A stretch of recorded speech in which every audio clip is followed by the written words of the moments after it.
escuela, yo desde cuando era pequeño no tengo aprobado nada del graduado ni nada, apenas sé multiplicar y dividir.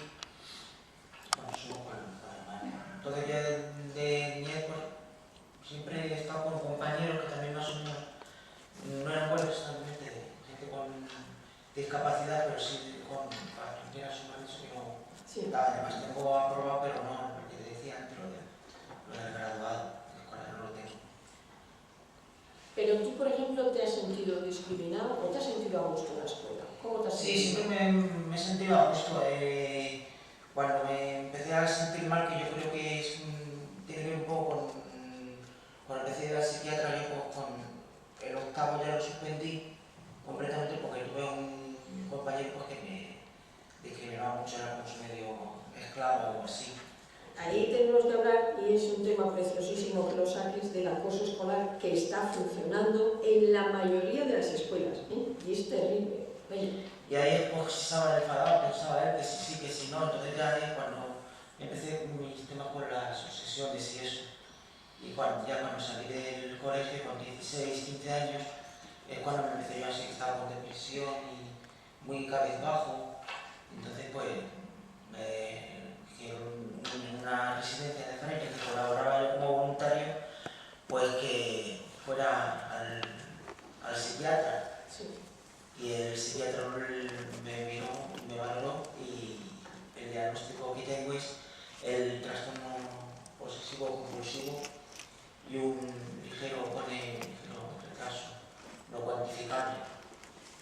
Y desde entonces estoy en tratamiento psiquiátrico cada 2 o 3 meses. Al principio iba mucho más, iba cada mes y medio.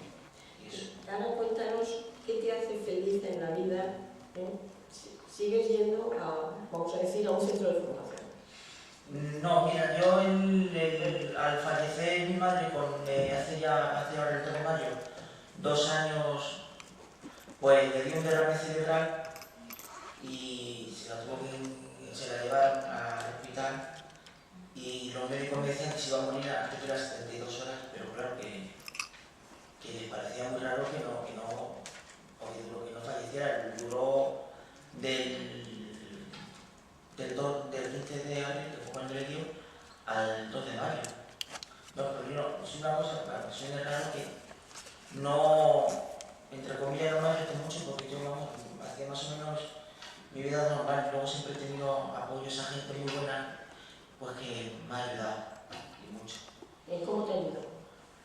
Pues cosas que me han hecho falta, mejor materiales. Los religiosos pues también se portan muy bien conmigo. Y luego yo voy a colaborar en una parroquia del Carmen y allí pues estoy haciendo todavía los recados, voy a dar por café, llevo a los papeles allí y eso me llaman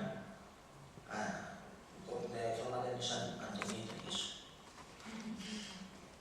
No sé, eso. ¿Tú crees que en la escuela podrías haber aprendido más?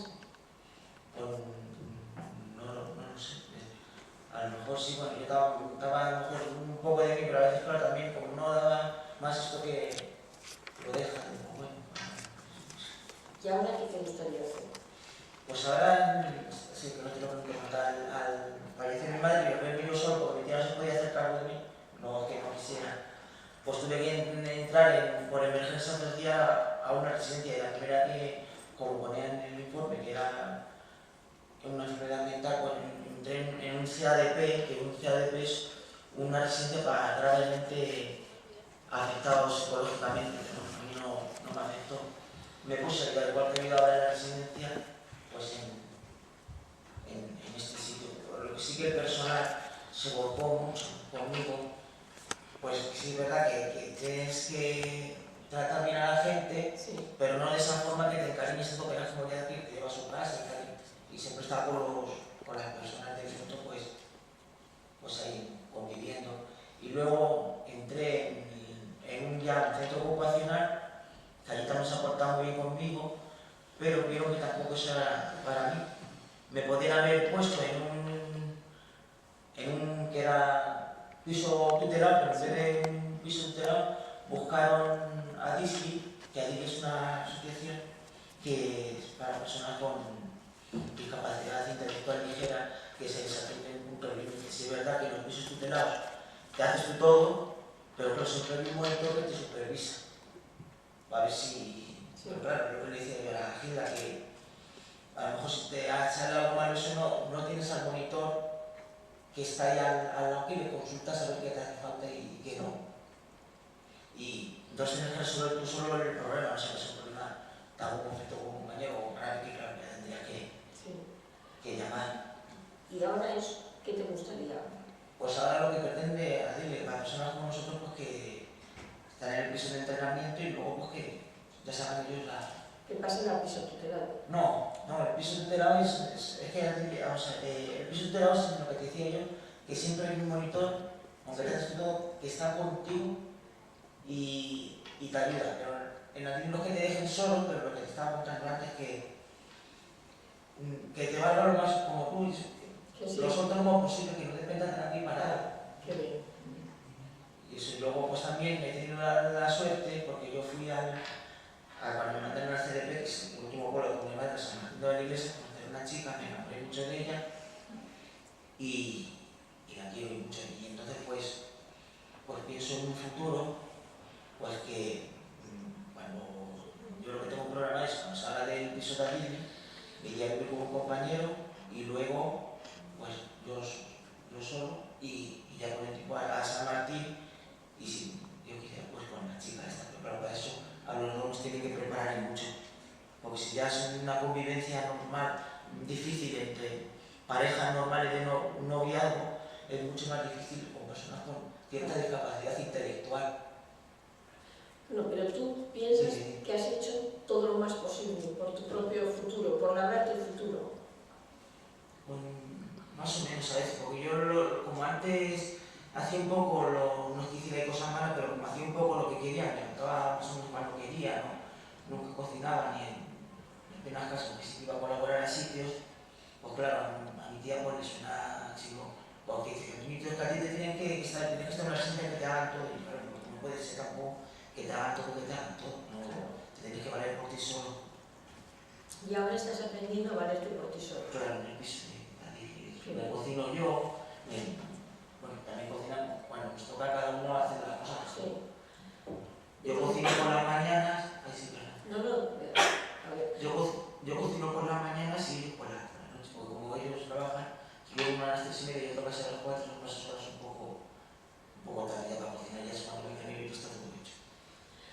A ver, ahora vamos a preguntar a estas futuras maestras que se van a encontrar como Antoñito, niños que tienen dificultades de aprendizaje. A ver, ¿qué queréis preguntarle a Antoñito para que os entre en la cabeza las dificultades que ha tenido y las dificultades que vosotros podéis enfrentaros, y cómo superarlas? Venga. ¿Cómo te hubiera gustado que hubiera sido tu profesora? Al trato contigo, como decías que estabas en el colegio y no aprendías apenas, ¿cómo querías que fuera tu profesora idealizada, por así decirlo? La verdad que también en el colegio los profesores siempre se han portado muy bien conmigo. Sí es verdad que lo que contaba yo casi al principio, de que lo que más me afecta ha sido el trato ya con este chico y eso, pues que no fue bueno. Y a lo mejor puedo tener yo algún problema también, después que yo soy de forma muy a mi bola, yo solo, en la tienda a lo mejor podía tener, que los tengo amigos, pero no sé si el roce de salir por los fines de semana con ellos, si eso es algo, voy a ver a mi chica y luego me vengo también el mismo día. En la escuela, por ejemplo, ¿te hubiera gustado, por ejemplo, en la Disney estás aprendiendo mucho? Sí. ¿Por qué estás aprendiendo mucho? Porque No digo por qué. ¿Qué crees que es la diferencia, por ejemplo, frente a otras experiencias anteriores? Sí, pues porque igual que antes iba a mi bola, porque me le daban todo medio hecho, pues ahora no sé si será bien explicado así. Está muy bien explicado, porque ¿qué quiere decir? Que hace falta que cada persona trabaje y lo haga, es decir, el hacer es fundamental.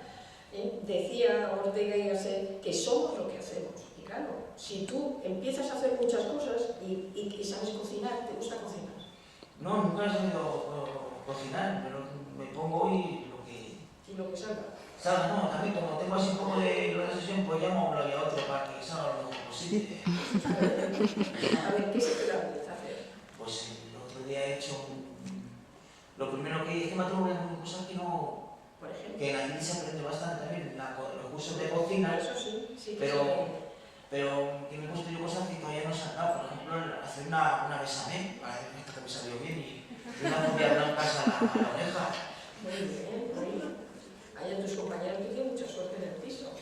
Y como ponía que era con, decía yo antes creo que a Gilda, que eran con menestras, digo, pues que no, en las judías con menestras, pues, y lo que hice es, cuando ya tenía todo lo que se echa de la cebolla blanca, la cebolla, tal y cual, eché la cebolla, como todavía está un poquito cruda, la saqué y digo, ¿ahora qué le hago? Le di el papelito de donde viene envasada, que se pone a la plancha, pues la sofreí, y ahí mismo con ese jugo pues le eché la menestra y luego ya le eché tomate. Muy bien. O sea, que a ti te gusta aprender haciendo. Haciendo eso, sí. Es que es muy importante, porque nosotros, el sistema, vamos a decir, normal, pedagógico español, es estudiar, estudiar, estudiar. De vez en cuando un ejercicio, una redacción, unos problemas de matemáticas, pero hacemos muy pocas cosas. Y los niños les gusta hacer, hacer, hacer. Es decir, aprender a encuadernar un libro, aprender a coser, aprender a cocinar, y eso es muy importante, que aprendamos. Y además, volvemos al cerebro, el aprendizaje que se hace haciendo, vamos a decir, se guarda la información en una parte distinta del cerebro que cuando se estudia. De forma, por ejemplo, vamos a decir, montar en bicicleta. Aprendemos a montar en bicicleta y no se nos olvida jamás. Pueden pasar 20 años, volvéis a coger una bicicleta y seguís sabiendo. Pero es lo mismo, si aprendéis a hacer un plato, aunque no lo hayáis hecho en varios años, se vuelve otra vez a saber hacer. Dinos otra característica, por ejemplo, de tu aprendizaje en la Disney que te gusta. El horario, el guardar un horario. Sí, el horario, igual que... que no tenía antes de ahora sí los tengo.